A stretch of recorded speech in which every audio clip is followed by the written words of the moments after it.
कांच इंसान के द्वारा बनाया गया सबसे खूबसूरत मटेरियल है। लेकिन क्या आप जानते हैं कि कांच को मिट्टी यानी कि रेत से बनाया जाता है? जी हां, आप ठीक सुन रहे हैं, कांच को रेत से बनाया जाता है। लेकिन ये इतना आसान नहीं है। इसके लिए मिट्टी को यानी कि रेत को 1700 डिग्री सेल्सियस पे मेल्ट करना पड़ता है। जी हां, इतने हाई टेम्परेचर पर। और उसके बाद वो एक ट्रांसपेरेंट लिक्विड में कन्वर्ट हो जाता है और ठंडा होने के बाद वो सॉलिड के जैसा लगने लगता है, लेकिन वो एक्चुअली सॉलिड नहीं होता। साइंटिस्ट इसे एमोर्फस सॉलिड या फिर सुपर कूल्ड लिक्विड भी कहते हैं। सबसे खास बात यह है कि कांच को मोल्ड करना बहुत ही आसान है और कांच रिसाइक्लेबल भी होता है। कांच के बारे में इतनी इंटरेस्टिंग फैक्ट जान के आपको कैसा लगा, चैट सेक्शन में लिखना मत भूलिएगा।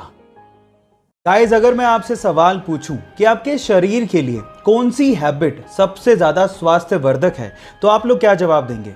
मे बी आप में से बहुत सारे लोग कहें मेडिटेशन, मे बी वर्कआउट या जिमिंग, लेकिन साइंस कुछ और कहता है। साइंस के हिसाब से दौड़ना यानी कि रनिंग सबसे ज्यादा स्वास्थ्यवर्धक हैबिट है। साइंस ये कहती है कि आप जितना ज्यादा रनिंग करते हैं, रनिंग उससे 3 गुना ज्यादा आपको देती है। इसका मतलब ये हुआ कि अगर आप 1 घंटा रनिंग करते हैं तो आपकी लाइफ 3 घंटे तक यानी कि 3 आवर्स तक बढ़ जाएगी। ये बहुत अमेजिंग चीज है। और इसी के विपरीत अगर आप सिगरेट पीने के आदी हैं तो एक सिगरेट आपकी लाइफ के 11 मिनट कम कर देती है।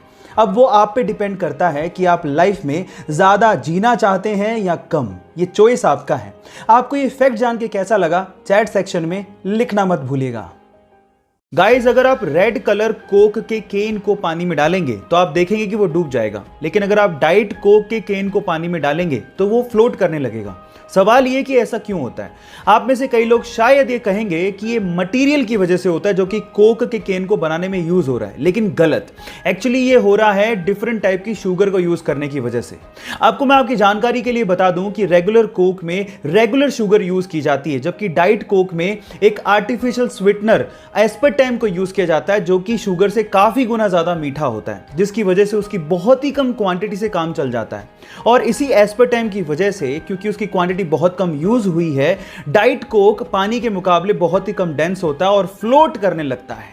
क्या इसके पहले तक के फैक्ट आप जानते थे? और अगर नहीं जानते थे तो चैट सेक्शन में लिखना मत भूलिएगा। गाइस, एक बहुत ही मजेदार फैक्ट बताता हूं। स्वीडन का एक शहर है जिसका नाम है स्किल्सतुना, और वहां की गवर्नमेंट ने वहां के भिखारियों पर लाइसेंस फीस लगा दी है। इसका मतलब यह है कि अगर वहां के भिखारियों को भीख मांगनी है तो उन्हें 21 पाउंड यानी लगभग 1800 रुपए दे के एक लाइसेंस खरीदना होगा, जिसकी वैलिडिटी मात्र 3 महीने है, और उसके बाद ही वो वहां पे भीख मांग पाएंगे। और अगर बिना लाइसेंस के वो भीख मांगते पकड़े गए तो उन्हें 342 पाउंड यानी कि लगभग 30,000 रुपए का जुर्माना भरना पड़ेगा। आपको क्या लगता है कि वहां की गवर्नमेंट ने ये स्टेप क्यों उठाया होगा? चैट सेक्शन में लिखना मत भूलिएगा।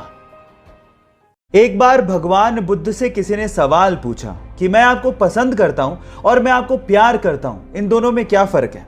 तो भगवान बुद्ध ने एक फूल का एग्जाम्पल देते हुए बहुत ही ब्यूटीफुल तरीके से इसका जवाब दिया। उन्होंने कहा कि अगर आप किसी फूल को पसंद करते हो तो उसे आप तोड़ने की कोशिश करोगे और अपने पास रखने की कोशिश करोगे, लेकिन अगर आप फूल से प्यार करते हो तो आप कभी भी उसे तोड़ोगे नहीं, बल्कि उसका ख्याल रखोगे, उसे पानी दोगे और उसे ग्रो करने में मदद करोगे। यही फर्क होता है पसंद करने में और प्यार करने में। आपका इसके बारे में क्या ख्याल है और आपने इससे क्या सीखा? चैट सेक्शन में लिखना मत भूलिएगा।